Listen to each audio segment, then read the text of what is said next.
Crisis Core. Chapter 6. Reunion. No items. Several other things. And if you know anything about anime and Japanese culture in general, you'll know that you cannot have a compelling adventure without a random and seemingly nonsensical beach adventure. Everybody looks forward to the random beach episode. Mostly for the fan service and for the humour, but sometimes for something more meaningful.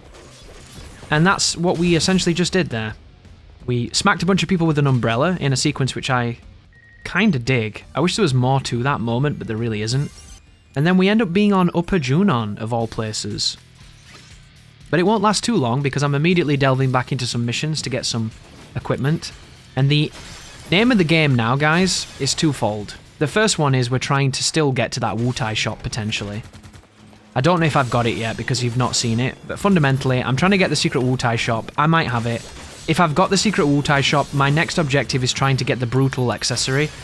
But because I don't have too much knowledge with the game, I don't actually know where it is.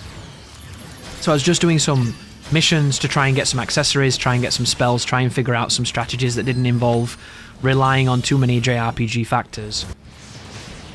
And what ended up happening is I built my Buster Sword's proficiency, and then it enabled me to break damage limit on skills. And once I did that, it changed everything, and it enabled me to beat the game. But what you're not seeing right now, which is really important, is that now we have the Buster Sword, now we've become the Zack that everybody knows and loves. We now have the ability to use the stance.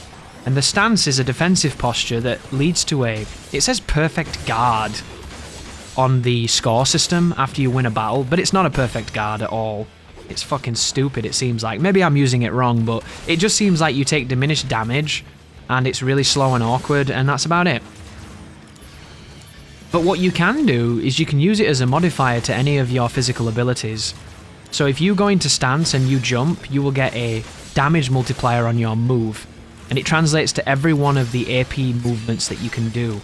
So if I were to do stance jump right now, I'd probably hit this guy for 9,999. Because it really increases your damage, and if you attack an enemy from behind, you get a critical bonus anyway. Because this is, of course, one of the scorpions. This is a prototype guard scorpion.